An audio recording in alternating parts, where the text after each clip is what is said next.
समय पहले की बात है।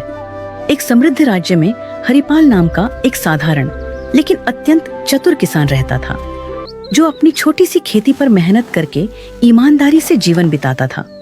वह दिखने में सामान्य था, पहनावे में सादा और बोलचाल में विनम्र, लेकिन उसके पास जीवन को समझने की गहरी बुद्धि थी। इसलिए गांव के लोग अपने झगड़े, फैसले और समस्याएं उसी से पूछते थे। उसी राज्य के राजा वीरसेन न्यायप्रिय और विद्वान थे, पर उनके मन में एक चिंता थी कि आजकल लोग केवल किताबों का ज्ञान दिखाते हैं, जबकि सच्ची बुद्धि बहुत कम लोगों में होती है। इसलिए उन्होंने यह निश्चय किया कि वह पूरे राज्य में सबसे चतुर व्यक्ति को खोजेंगे।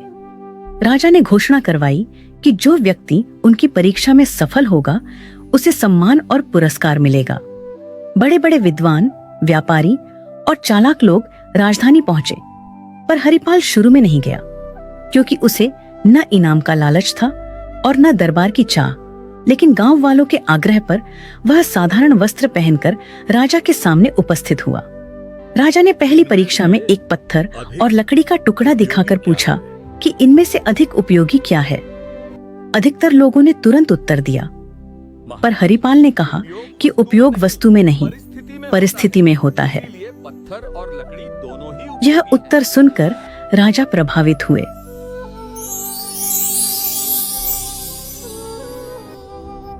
दूसरी परीक्षा में राजा ने पानी का घड़ा और सोने की थैली रखकर पूछा कि प्यासा मुसाफिर क्या चुनेगा। जहां लोग धन की ओर झुके, वहीं हरिपाल ने कहा, महाराज, जीवन रहेगा तभी धन काम आएगा। और राजा और प्रसन्न हो गए। अब तीसरी और सबसे कठिन परीक्षा आई। राजा ने आदेश दिया कि सभी लोगों को एक रात महल के बगीचे में रहना होगा और सुबह तक ऐसा फल लाना होगा जो न जमीन पर गिरा हो और न ही बहुत ऊंचाई पर हो। साथ ही किसी भी पहरेदार को नाराज नहीं करना होगा। बाकी सब लोग इस परीक्षा को नामुमकिन मानकर पीछे हट गए, पर हरिपाल ने हार नहीं मारी।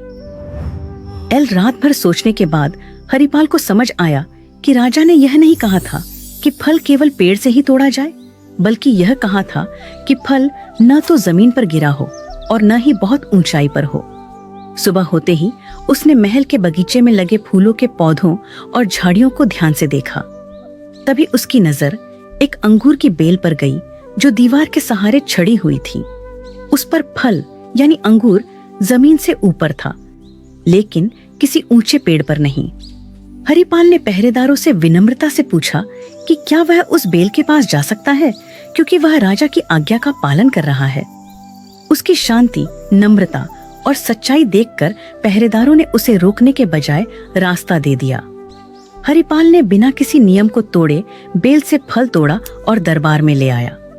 जब राजा ने उससे पूछा कि उसने यह कैसे किया, तो हरिपाल ने हाथ जोड़कर कहा कि सच्ची बुद्धि कठिन रास्ता चुनने में नहीं, बल्कि नियमों को समझकर सही और सरल मार्ग ढूंढने में होती है। यह सुनकर राजा वीरसेन अत्यंत प्रसन्न हुए और उन्होंने घोषणा की कि हरिपाल ही सच्चा चतुर है, क्योंकि उसने ज्ञान, धैर्य और व्यवहार तीनों का संतुलन दिखाया है। राजा ने उसे सोने का पुरस्कार दिया, लेकिन हरिपाल ने उतना ही सोना लिया जितना गांव में कुआं बनवाने के लिए आवश्यक था, और बाकी लौटा दिया।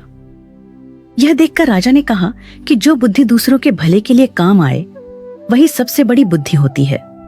हरिपाल सम्मान के साथ अपने गांव लौट आया और पहले की तरह सादगी से जीवन जीने लगा।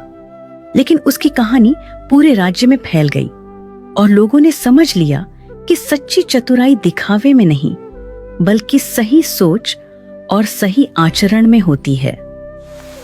सीख: सच्ची बुद्धि वही है जो नियमों को समझे, अहंकार से दूर रहे और अपने साथ साथ दूसरों का भी भला करे।